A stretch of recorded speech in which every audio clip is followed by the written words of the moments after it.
Bon, je pense que le mot nichon sera prononcé au moins 30 fois au cours de cette critique.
Ah, Jamie Luke, moi c'est un réalisateur que j'adore. Il nous a signé le Docteur Vampire en 1990, dont j'avais déjà parlé sur la chaîne. Il nous a aussi signé King of Stanley Market avec Richard Hung et Sylvia Chung, que j'ai toujours pas vu d'ailleurs, une honte.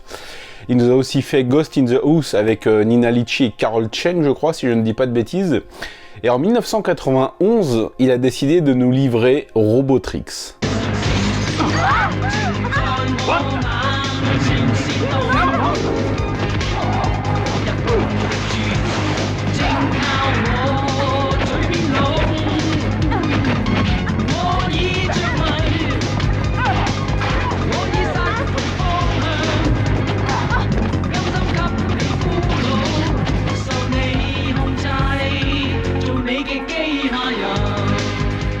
Et tout amateur de nanar hongkongais sait que Robotrix est un petit bijou du catégorie 3 et de l'absurde hongkongais comme on en faisait il y a 30 ans de ça, oui, parce que le film a 30 ans. Le film va nous parler des gros boobs d'Ami Yip et... non. Le film va nous raconter l'histoire d'une policière tuée en service qui va voir son âme transférée dans un robot à son image et qui sera engagée par la police pour arrêter un savant fou japonais qui a transvasé son âme dans le corps de Billy Cho après avoir enlevé un prince du Qatar, je crois, qui s'appelle Sheikh Petrol, pour forcer les autorités à collaborer avec lui et créer une armée de super robots. Et si avec ce pitch vous n'avez pas envie de voir le film, alors là, franchement, je ne peux plus rien pour vous. Robotrix, c'est un mélange assez savoureux d'un grand n'importe quoi hongkongais. On a du gore, avec plusieurs scènes de meurtre assez incroyables, notamment une décapitation avec un panier en osier. Incroyable. Un lancer de pierre qui fracture un crâne, plusieurs scènes de viol assez glauques, plusieurs scènes de cul assez gnangnang et... Vous savez, les téléfilms érotiques à l'ancienne qui passaient sur M6 là, le dimanche soir. Faites pas genre, c'était après Culture Pub.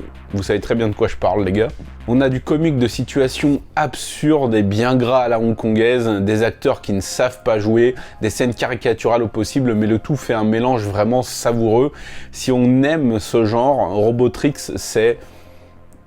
Il faut le voir au moins une fois. C'est peut-être pas le film le plus fun et le plus délirant qui a été fait à Hong Kong, mais c'est quand même dans le top 10 easy, je pense. On a une très bonne interprétation des seins d'Ami Yip qui sont vraiment magnifiques et bien mis en valeur assez gratuitement tout au long du film.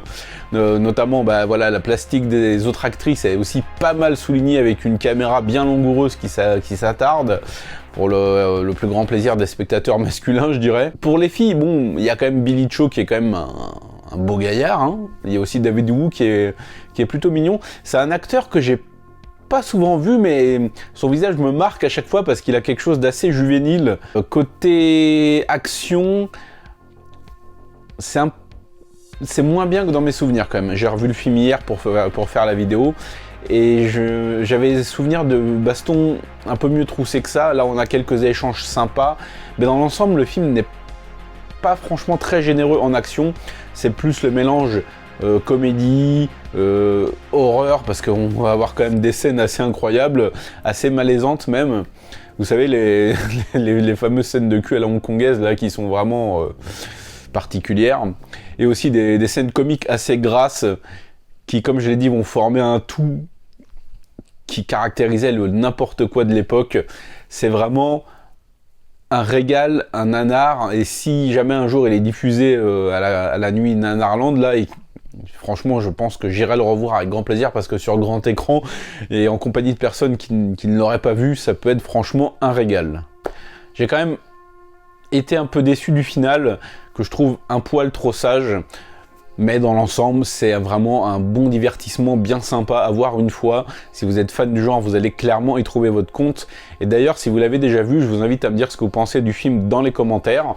Si vous l'avez découvert grâce à cette vidéo, revenez me faire un petit coucou une fois que vous l'aurez vu, pour me livrer vos impressions. Et moi, je vais vous souhaiter un bon week-end. On se retrouve très prochainement pour parler de cinéma asiatique, parce que vous savez que ça déchire. Les gros boobs d'Ami Yip. Ciao.